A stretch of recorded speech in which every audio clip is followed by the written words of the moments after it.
Aam Aadmi party ਦੇ ਸੰਗਰੂਰ ਤੋਂ member parliament Bhagwant Mann ਨੇ ਪਿੰਡ ਕੋਟਪਾਈ 'ਚ ਜਨ ਸਭਾ ਨੂੰ ਸੰਬੋਧਨ ਕੀਤਾ।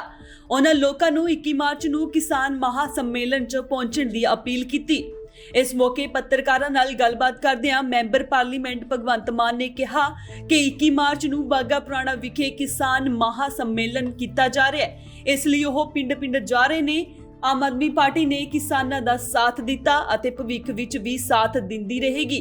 ਭਗਵੰਤ ਮਾਨ ਨੇ ਪ੍ਰਸ਼ਾਂਤ ਕਿਸ਼ੋਰ ਤੇ ਤੰਜ ਕਰਦਿਆਂ ਕਿਹਾ ਕਿ ਕਾਂਗਰਸ ਭਾਵੇਂ ਪ੍ਰਸ਼ਾਂਤ ਦੀ ਜਗ੍ਹਾ ਤੇ ਓਬਾਮਾ ਦਾ ਨੀਤੀ ਕਾੜਾ ਲੈ ਆਵੇ ਪਰ ਆਪਣੇ ਖਰਚ ਤੇ ਲਿਆਵੇ। 1 ਸਾਲ ਪਹਿਲਾਂ ਇਸ ਤਰ੍ਹਾਂ ਕੈਬਨਿਟ ਰੈਂਕ ਦੇ ਕੇ ਹੋਰ ਸਹੂਲਤਾਂ ਤੇ ਆਮ ਲੋਕਾਂ ਦੇ ਪੈਸੇ ਦੀ ਲੁੱਟ ਕਿਉਂ ਕੀਤੀ ਜਾ ਰਹੀ ਹੈ। ਉਹਨਾਂ ਐਮਐਲਏ ਐਮਪੀ ਦੀਆਂ ਤਨਖਾਹਾਂ ਪੈਨਸ਼ਨਾਂ ਤੇ ਵੀ ਤੰਜ ਕਰਦਿਆਂ ਕਿਹਾ ਕਿ ਕਰੋੜਾਂ ਰੁਪਏ ਲਾ ਕੇ ਬਹੁਤੇ ਵਿਅਕਤੀ ਇਕੱਲੇ ਤਨਖਾਹਾਂ ਲਈ ਹੀ ਐਮਐਲਏ ਅਤੇ ਐਮਪੀ ਨਹੀਂ ਬਣਦੇ, ਬਲਕਿ ਬਹੁਤੇ ਜੋ ਚਾਹੁੰਦੇ ਉਹ ਜਨਤਾ ਨੂੰ ਸਾਪਤ ਹੈ। ਭਗਵੰਤ ਮਾਨ ਨੇ ਜਾਂਦਿਆਂ ਹੋਇਆ ਇਸ਼ਾਰਿਆਂ 'ਚ ਕਹਿ ਗਏ ਕਿ ਬਹੁਤੇ ਐਮਐਲਏ ਐਮਪੀ ਸੇਵਾ ਲਈ ਨਹੀਂ ਬਲਕਿ ਪੈਸੇ ਲਈ ਬਣਦੇ ਨੇ। ਭਗਵੰਤ ਮਾਨ ਨੇ ਗਿੱਦੜਬਾਹਾ ਹਲਕੇ ਦੇ ਪਿੰਡ ਕੋਟੜਾਈ ਵਿਖੇ ਕਿਹਾ ਕਿ ਪ੍ਰਧਾਨ ਨਰਿੰਦਰ ਮੋਦੀ ਦੀ ਅਗਵਾਈ ਵਾਲੀ ਭਾਜਪਾ ਸਰਕਾਰ ਸਾਡੀਆਂ ਜ਼ਮੀਨਾਂ ਪੂੰਜੀਪਤੀਆਂ ਹਵਾਲੇ ਕਰਨਾ ਚਾਹੁੰਦੀ ਹੈ ਤੇ ਜੇਕਰ ਅਜਿਹਾ ਹੋ ਗਿਆ ਤਾਂ ਸਾਡੀਆਂ ਆਪਣੀਆਂ ਜ਼ਮੀਨਾਂ ਵੱਡੇ ਫਾਰਮਾਂ ਵਿੱਚ ਬਦਲ ਜਾਣਗੀਆਂ ਅਤੇ ਅਸੀਂ ਆਪਣੀ ਜ਼ਮੀਨਾਂ ਵਿੱਚ ਹੀ ਦਿਹਾੜੀਦਾਰ ਬਣ ਕੇ ਰਹਿ ਜਾਵਾਂਗੇ। ਪਰ ਆਮ ਆਦਮੀ ਪਾਰਟੀ 5 ਜੂਨ ਤੋਂ ਆਰਡੀਨੈਂਸ ਜਾਰੀ ਹੋਣ ਸਮੇਂ ਤੋਂ ਕਿਸਾਨਾਂ ਦੇ ਨਾਲ ਹੈ ਤੇ ਕਿਸਾਨ ਵਿਰੋਧੀ ਬਿੱਲਾਂ ਦਾ ਵਿਰੋਧ ਕਰ ਰਹੀ ਹੈ। ਉਹਨਾਂ ਨੇ ਕਿਹਾ ਕਿ ਮੈਂ ਕਿਸਾਨ ਪਹਿਲਾਂ ਅਤੇ ਐਮਪੀ ਜਾਂ ਕਲਾਕਾਰ ਬਾਅਦ ਵਿੱਚ ਹਾਂ ਤੇ ਕਿਸਾਨੀ ਮੈਨੂੰ ਵਿਰਸੇ ਵਿੱਚ ਮਿਲੀ ਹੋਈ ਹੈ ਅਤੇ ਅਸੀਂ ਜਨ ਅੰਦੋਲਨ ਦਾ ਸਾਥ ਦੇਵਾਂਗੇ ਕਿਉਂਕਿ ਇਹ ਇਕੱਲੇ ਕਿਸਾਨਾਂ ਦਾ ਅੰਦੋਲਨ ਨਹੀਂ ਸਗੋਂ ਹਰ ਵਰਗ ਦਾ ਅੰਦੋਲਨ ਹੈ। 21 ਮਾਰਚ ਨੂੰ ਬਾਗਾ ਪੁਰਾਣਾ ਵਿਖੇ ਅਸੀਂ ਬਹੁਤ ਵੱਡਾ ਕਿਸਾਨ ਮਹਾ ਸੰਮੇਲਨ ਕਰ ਰਹੇ ਹਾਂ, ਜਿਹਦੇ ਵਿੱਚ ਦਿੱਲੀ ਦੇ ਮੁੱਖ ਮੰਤਰੀ ਅਰਵਿੰਦ ਕੇਜਰੀਵਾਲ ਜੀ ਪਹੁੰਚ ਰਹੇ ਨੇ ਉਚੇਚੇ ਤੌਰ ਤੇ ਕਿਸਾਨਾਂ ਦੇ ਅੰਦੋਲਨ ਨੂੰ ਹੋਰ ਬਲ ਦੇਣ ਲਈ, ਕਿਸਾਨਾਂ ਦੇ ਇਸ ਅੰਦੋਲਨ ਨੂੰ ਹੋਰ ਤਾਕਤ ਦੇਣ ਲਈ ਅਸੀਂ ਲੱਖਾਂ ਲੋਕਾਂ ਦਾ ਉੱਥੇ ਇਕੱਠ ਕਰਨਾ।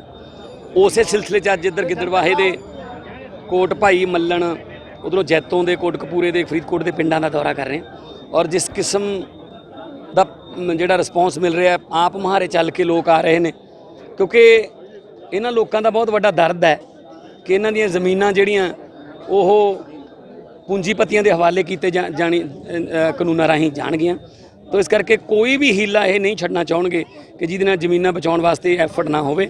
ਆਮ ਆਦਮੀ ਪਾਰਟੀ ਪਹਿਲੇ ਦਿਨੋਂ ਜਦੋਂ ਤੋਂ 5 ਜੂਨ ਤੋਂ ਆਰਡੀਨੈਂਸ ਆਇਆ, ਸੰਸਦ ਤੋਂ ਲੈ ਕੇ ਵਿਧਾਨ ਸਭਾ ਤੋਂ ਲੈ ਕੇ ਸੜਕ ਤੱਕ ਅਸੀਂ ਸਾਥ ਦੇ ਰਹੇ ਹਾਂ। ਐਮਪੀ ਬਾਅਦ 'ਚ, ਕਲਾਕਾਰ ਬਾਅਦ 'ਚ, ਪਹਿਲਾਂ ਕਿਸਾਨ ਆ ਕਿਉਂਕਿ ਜਦੋਂ ਜੰਮੇ ਸੀ ਵਿਰਸੇ ਦੇ ਵਿੱਚ ਆਸ਼ਰ ਟਰੈਕਟਰ, ਹਲ, ਪੰਜਾਲੀਆਂ, ਤਵੀਆਂ, ਸੁਹਾਗੇ ਮਿਲੇ ਸੀ। ਸੋ ਅਸੀਂ ਇਸ ਜਨ ਅੰਦੋਲਨ ਦਾ ਸਾਥ ਦੇਵਾਂਗੇ ਕਿਉਂਕਿ ਇਕੱਲੇ ਕਿਸਾਨਾਂ ਦਾ ਅੰਦੋਲਨ ਨਹੀਂ, ਲਗਭਗ ਪੰਜਾਬ ਜਿਹੜਾ ਐਗਰੀਰੀਅਨ ਸਟੇਟ ਹੈ ਤਾਂ ਲਗਭਗ 99% ਜਿਹੜੇ ਕਿੱਤੇ ਨੇ ਹੋਰ ਵੀ ਸ਼ਹਿਰਾਂ ਦੇ ਕਸਬਿਆਂ ਦੇ ਉਹ ਵੀ ਖੇਤੀ ਨਾਲ ਜੁੜੇ ਹੋਏ ਨੇ ਕਿਤੇ ਨਾ ਕਿਤੇ। ਮਾਨ ਸਾਹਿਬ ਅੱਜ 100 ਦਿਨ ਹੋ ਗਏ ਪੂਰੇ ਜੀ ਕਿਸਾਨ ਅੰਦੋਲਨ ਤੇ ਬੈਠੇ ਆ, ਕੀ ਲੱਗਦਾ ਕੇਂਦਰ ਸਰਕਾਰ ਝੁਕਦੀ ਕਿਉਂ ਨਹੀਂ ਜੀ?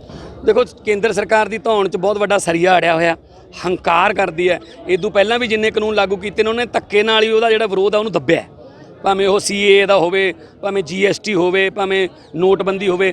ਸੋ ਇਸ ਵਾਰ ਉਹਨਾਂ ਦਾ ਜਿਹੜਾ ਪਾਲਾ ਪਿਆ ਉਹ ਅੰਨਦਾਤੇ ਨਾਲ ਪਿਆ ਤੇ ਦੁੱਖ ਦੀ ਗੱਲ ਇਹ ਹੈ ਕਿ ਅੰਨਦਾਤੇ ਨੂੰ ਉਹ ਦੇਸ਼ ਧਰੋਹੀ ਕਹਿ ਰਹੇ ਨੇ।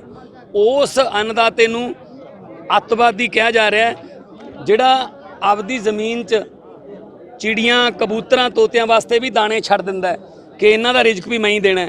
ਸੋ ਉਸ ਅੰਨਦਾਤੇ ਨੂੰ ਦੇਸ਼ ਧਰੋਹੀ ਕਿਹਾ ਜਾ ਰਿਹਾ ਜਿਹਦੇ ਪੁੱਤ ਭਤੀਜੇ ਅੱਜ ਬਾਰਡਰ ਤੇ ਚੀਨ ਦੇ ਤੇ ਪਾਕਿਸਤਾਨ ਦੇ ਤੇ ਹਿੱਕਾਂ ਡਾਹੀਂ ਖੜੇ ਨੇ, ਦੇਸ਼ ਦੀ ਰਾਖੀ ਕਰ ਰਹੇ ਨੇ।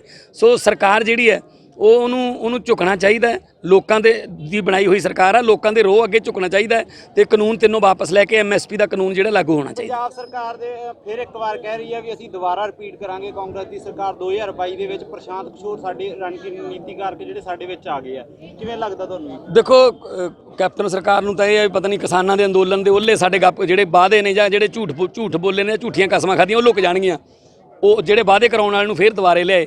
ਫਿਲਹਾਲ ਕਿਸਾਨ ਅੰਦੋਲਨ ਵੱਲ ਸਾਡਾ ਧਿਆਨ ਹੈ ਪਰ ਇਹ ਜਿਹੜਾ ਅੰਦੋਲਨ ਹੈ, ਜੇ ਇਹ ਅੰਦੋਲਨ ਸਫਲ ਹੋਊਗਾ ਤਾਂ ਹੀ ਤੁਸੀਂ ਵੋਟਾਂ ਦੇ ਕੋਈ ਨੇੜੇ ਲੱਗੋਗੇ ਨਾ। ਜੇ ਲੋਕ ਹੀ ਨਾ ਰਹੇ ਕਾਹਦੇ MP ਕਾਹਦੇ MLA। ਸੋ ਇਸ ਕਰਕੇ ਲੋਕਾਂ ਦੇ ਖਰਚੇ ਤੇ ਪ੍ਰਸ਼ਾਂਤ ਕਿਸ਼ੋਰ ਨੂੰ ਲਿਆਉਣਾ ਗਲਤ ਹੈ।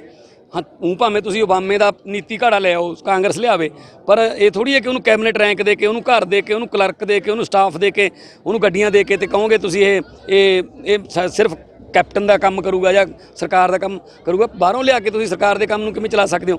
ਸੋ ਇਸ ਕਰਕੇ ਇਹ ਕੈਪਟਨ ਸਾਹਿਬ ਦੀ ਗਲਤਫਹਿਮੀ ਹੈ ਜਾਂ ਖੁਸ਼ਫਹਿਮੀ ਲਾ ਲਓ। ਲੋਕ ਜਿਹੜੇ ਨੇ ਇਹਨਾਂ ਦੇ ਵਾਅਦੇ ਜਿਹੜੇ ਘਰ ਘਰ ਨੌਕਰੀਆਂ ਵਾਲੇ ਜਾਂ ਕਰਜ਼ੇ ਮਾਫੀਆਂ ਵਾਲੇ ਜਾਂ ਸਮਾਰਟਫੋਨਾਂ ਵਾਲੇ, 5 ਮਰਲਿਆਂ ਦੇ ਪਲਾਟਾਂ ਵਾਲੇ, 2500 ਰੁਪਏ ਬੁਢਾਪਾ ਪੈਨਸ਼ਨ ਵਾਲੇ, 51000 ਰੁਪਇਆ ਸ਼ਗਨ ਸਕੀਮਾਂ ਵਾਲੇ ਵਾਅਦੇ ਲੋਕਾਂ ਦੇ ਭੁੱਲੇ ਨਹੀਂ ਹੈਗੇ। ਇਹਨਾਂ ਨੂੰ ਇਹ ਹੈ ਪਤਾ ਨਹੀਂ ਅੰਦੋਲਨ 'ਚ ਨੇ ਲੋਕ ਤੇ ਭੁੱਲ ਗਏ ਹੋਣਗੇ, ਆਪਾਂ ਇੱਧਰੋਂ ਦਾ ਲਾ ਲਈ। ਇੱਦਾਂ ਨਹੀਂ ਹੋ ਸਕਦਾ। ਵਿਧਾਨ ਸਭਾ ਦੇ ਵਿੱਚ ਪਿਛਲੇ ਦਿਨੀ ਅਕਾਲੀ ਦਲ ਨੂੰ ਸਪੀਕਰ ਨੇ ਸਸਪੈਂਡ ਕਰਤਾ ਸੀਗਾ, ਤੁਸੀਂ ਕਿਵੇਂ ਦੇਖਦੇ ਹੋ ਉਹਨਾਂ ਨੂੰ, ਵਿਧਾਇਕਾਂ ਨੂੰ ਜੀ? ਪਹਿਲੀ ਗੱਲ ਤਾਂ ਅਕਾਲੀ ਦਲ ਨੂੰ ਤਾਂ ਵਿਧਾਨ ਸਭਾ 'ਚ ਭੇਜਣਾ ਨਹੀਂ ਚਾਹੀਦਾ, ਲੋਕਾਂ ਨੂੰ ਦਿਲਾਂ 'ਚੋਂ ਹੀ ਸਸਪੈਂਡ ਕਰ ਦੇਣਾ ਚਾਹੀਦਾ। ਉਹ ਐਵੇਂ ਸਾਰੇ ਪਵਾੜੇ ਤਾਂ ਉਹਨਾਂ ਦੇ ਪਵਾਏ ਹੋਏ ਨੇ। ਅੱਜ ਹੁਣ ਉਹ ਕਿਹੜੇ ਮੂੰਹ ਨਾਲ ਕਿਸਾਨੀ ਬਿੱਲਾਂ ਦਾ ਵਿਰੋਧ ਕਰ ਰਹੇ ਨੇ? ਜਦੋਂ 5 ਜੂਨ ਨੂੰ ਕੈਬਨਿਟ ਦੇ ਵਿੱਚ ਆਇਆ ਸੀਗਾ ਇਹ ਬਿੱਲ ਆਰਡੀਨੈਂਸ ਬਣ ਕੇ, ਉਦੋਂ ਹਰਸਿਮਰਤ ਨੇ ਕਿਉਂ ਨਹੀਂ ਵਿਰੋਧ ਕੀਤਾ? ਜਿੰਨਾ ਹੁਣ ਬੋਲਦੀ ਸੀ ਨਾ ਉੱਥੇ ਪਾਰਲੀਮੈਂਟ 'ਚ, ਜੇ ਤੋਂ ਅੱਧਾ ਵੀ ਕਿਤੇ ਉਦੋਂ ਬੋਲਿਆ ਹੁੰਦਾ ਆਹ ਦਿਨ ਦੇਖਣੇ ਨਾ ਪੈਂਦੇ। ਸਾਰਾ ਟੱਬਰ 2.5 ਮਹੀਨੇ ਜਿਹੜਾ ਸਾਰਾ ਟੱਬਰ 2.5 ਮਹੀਨੇ ਬਿੱਲਾਂ ਦੀ ਤਾਰੀਫ ਕਰੀ ਗਿਆ, ਵੀਡੀਓ ਪਾ ਕੇ, ਬਹੁਤ ਵਧੀਆ ਬਿੱਲ ਨੇ, ਬਹੁਤ ਵਧੀਆ ਬਿੱਲ ਨੇ। ਅਸੀਂ ਉਹਨਾਂ ਨੂੰ ਲੀਗਲ ਏਡ ਦੇ ਰਹੇ ਹਾਂ ਜੀ। ਹਰ ਰੋਜ਼ 2, 4, 5 ਦੀ ਜ਼ਮਾਨਤ ਹੋ ਜਾਂਦੀ ਹੈ। ਦਿੱਲੀ ਸਰਕਾਰ ਵੱਲੋਂ ਜਿੰਨਾ ਵੀ ਅਸੀਂ ਕਰ ਸਕਦੇ ਹਾਂ। ਤਿਹਾੜ ਜੇਲ੍ਹ 'ਚ ਬੰਦ ਨੇ ਬਹੁਤ ਸਾਰੇ। ਕਮੇਟੀ ਦੇ ਸਿਰਸਾ ਜਾਂ ਹੋਰ ਕਰ ਰਹੇ ਆ, ਤੁਹਾਡੇ ਵੱਲੋਂ ਤਾਂ ਕਦੇ ਆਇਆ ਨਹੀਂ। ਤੁਸੀਂ ਦਿਖਾਇਆ ਨਹੀਂ ਜੀ, ਅੱਜ ਦਿਖਾ ਦਿਓ। ਅੱਜ ਦਿਖਾ ਦਿਓ ਜੀ। ਅਸੀਂ ਇਹਨਾਂ ਕੰਮਾਂ ਦੇ ਵਾਸਤੇ ਪਬਲਿਸਿਟੀ ਨਹੀਂ ਲੈਂਦੇ ਜੀ। ਦਿੱਲੀ ਸਰਕਾਰ, ਕਿਉਂਕਿ ਤਿਹਾੜ ਜੇਲ੍ਹ ਦਿੱਲੀ ਸਰਕਾਰ ਦੇ ਅੰਡਰ ਹੈ। ਅਸੀਂ ਮਿਲ ਕੇ ਵੀ ਆਏ ਹਾਂ ਉਹਨਾਂ ਨੂੰ, ਜਰਨੈਲ ਸਿੰਘ ਮਿਲ ਕੇ ਆਏ ਆ, ਸਾਡੇ ਹੋਰ ਵੀ MLA ਮਿਲ ਕੇ ਆਏ ਨੇ।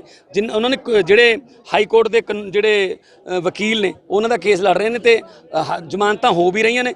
ਹਾਂ, ਉਹ ਸਿਰਸੇ ਨੂੰ ਥੋੜ੍ਹਾ ਜਿਹਾ ਹਰ ਗੱਲ 'ਚ ਅੱਗੇ ਆਉਣ ਦੀ ਲੋੜ ਹੈ। ਉਹ ਤਾਂ ਨੌਦੀਪ ਜਿਹੜੀ ਰਿਲੀਜ਼ ਹੋਈ ਛੱਡੀ, ਉਹ ਉੱਥੇ ਖੜਾ ਸੀ ਜੇਲ੍ਹ 'ਚ, ਕਹਿੰਦਾ ਮੈਂ ਛਡਾਈ ਹੈ। ਸੋ ਉਹਨਾਂ ਦੀਆਂ ਜਿਹੜੀਆਂ ਕ੍ਰੈਡਿਟ ਵਾਰ 'ਚ ਅਸੀਂ ਪੈਂਦੇ ਨਹੀਂ। ਅਸੀਂ ਤਾਂ ਇਹ ਹੈ ਵੀ ਜੋ ਸਾਡਾ ਫਰਜ਼ ਬਣਦਾ, ਸੇਵਾਦਾਰ ਬਣ ਕੇ ਅਸੀਂ ਕੰਮ ਕਰ ਰਹੇ ਹਾਂ। ਦਿੱਲੀ ਦੇ ਵਿੱਚ ਕੰਬਲ ਤੋਂ ਲੈ ਕੇ ਲੰਗਰ ਤੱਕ ਦੀ ਸੇਵਾ ਜਿਹੜੀ ਸਾਡੀ ਪਾਰਟੀ ਕਰ ਰਹੀ ਹੈ, ਬਿਨਾਂ ਕਿਸੇ ਰਾਜਨੀਤਿਕ ਉਸ ਤੋਂ। ਲੇਕਿਨ ਕਿਸਾਨ ਜਥੇਬੰਦੀਆਂ ਇਹ ਕਹਿ ਰਹੀਆਂ ਵੀ ਜਿਹੜੇ ਵੀ ਬਾਹਰ ਜਿਹੜੇ ਬੱਚੇ ਕਿਸਾਨ ਜੇਲ੍ਹਾਂ ਦੇ ਵਿੱਚ ਬੰਦ ਨੇ ਉਹਨਾਂ ਨੂੰ ਉਹਨਾਂ ਜਥੇਬੰਦੀ ਵੱਲੋਂ ਕਢਾਇਆ ਜਾ ਰਿਹਾ। ਜਥੇਬੰਦੀਆਂ ਵੀ ਹੈਲਪ ਨੇ, ਸਾਰੇ ਨੇ, ਟੀਮ ਵਰਕ ਹੈ ਜੀ। ਸਾਨੂੰ ਦੱਸ ਦੇਣ, ਸਾਨੂੰ ਜਥੇਬੰਦੀਆਂ ਦੱਸ ਦਿੰਦੀਆਂ ਨੇ ਕਿੱਥੇ ਨੇ, ਉਹਨਾਂ ਦਾ ਪਤਾ ਕਰੋ। ਪਤਾ ਕਰ ਲਿਆ, ਉਸ ਤੋਂ ਬਾਅਦ ਫਿਰ ਵਕੀਲ ਨੇ, ਵਕੀਲਾਂ ਤੋਂ ਫਿਰ ਉਹਨਾਂ ਨੂੰ ਜਿੰਨੇ ਵੀ ਹੈਗੇ ਨੇ ਨੌਜਵਾਨ, ਉਹਨਾਂ ਦਾ ਅਸੀਂ ਹੈਲਪ ਕਰਾਂਗੇ। ਕੋਈ ਗੱਲ ਨਹੀਂ, ਪੰਜਾਬ ਦੇ ਧੀਆਂ ਪੁੱਤ ਨੇ। ਨੂੰ ਜਿਹੜੀ UK ਦੀ ਪਾਰਲੀਮੈਂਟ ਹੈ ਉਹਦੇ ਵਿੱਚ ਕਿਸਾਨ ਅੰਦੋਲਨ ਦੀ ਚਰਚਾ ਹੋਣ ਜਾ ਰਹੀ ਹੈ, ਕਿਸ ਤਰ੍ਹਾਂ ਦੀ? ਬਿਲਕੁਲ ਵਧੀਆ ਗੱਲ ਹੈ ਜੀ। ਇੰਟਰਨੈਸ਼ਨਲ ਮੁੱਦਾ ਬਣ ਗਿਆ ਇਹ। ਇਸ ਤੋਂ ਪਹਿਲਾਂ ਵੀ ਇੰਟਰਨੈਸ਼ਨਲ ਸਟਾਰ ਜਿਹੜੇ ਨੇ ਉਹਨਾਂ ਨੇ ਵੀ ਟਵੀਟ ਕਰਕੇ ਇਹ ਤੇ ਚਿੰਤਾ ਪ੍ਰਗਟ ਕੀਤੀ ਹੈ। ਤੇ ਜਿਹੜੇ ਅੰਦੋਲਨ ਹੈ ਹੁਣ ਇਹ ਇਕੱਲਾ ਨੈਸ਼ਨਲ ਨਹੀਂ, ਇੰਟਰਨੈਸ਼ਨਲ ਅੰਦੋਲਨ ਹੈ। ਤੇ ਕਿਉਂਕਿ ਪੰਜਾਬੀ ਪੂਰੀ ਦੁਨੀਆ 'ਚ ਨੇ, ਸਾਡੇ MP ਨੇ ਉੱਥੇ UK ਦੇ ਵਿੱਚ, ਕੈਨੇਡਾ ਦੇ ਵਿੱਚ, ਅਮਰੀਕਾ ਦੇ ਵਿੱਚ। ਤੇ ਗੱਲ ਜਿਹੜੀ ਹੈ ਉਹ ਇੰਟਰਨੈਸ਼ਨਲ ਲੈਵਲ ਤੇ ਜਾਣੀ ਚਾਹੀਦੀ ਹੈ। ਇਸ ਦਾ ਸਵਾਗਤ ਕਰਾਂਗੇ ਦਾ। ਠੀਕ ਹੈ ਜਿਹੜੀ ਆਖਰੀ ਸਵਾਲ ਉਹ ਭਾਈ ਪਾਸੇ ਗਿੱਦੜਬਾਹਾ ਤੋਂ ਤਰਸੇਮ ਟੁੱਡੀ, ਇੰਡੋਸ TV, ਆਸਟ੍ਰੇਲੀਆ।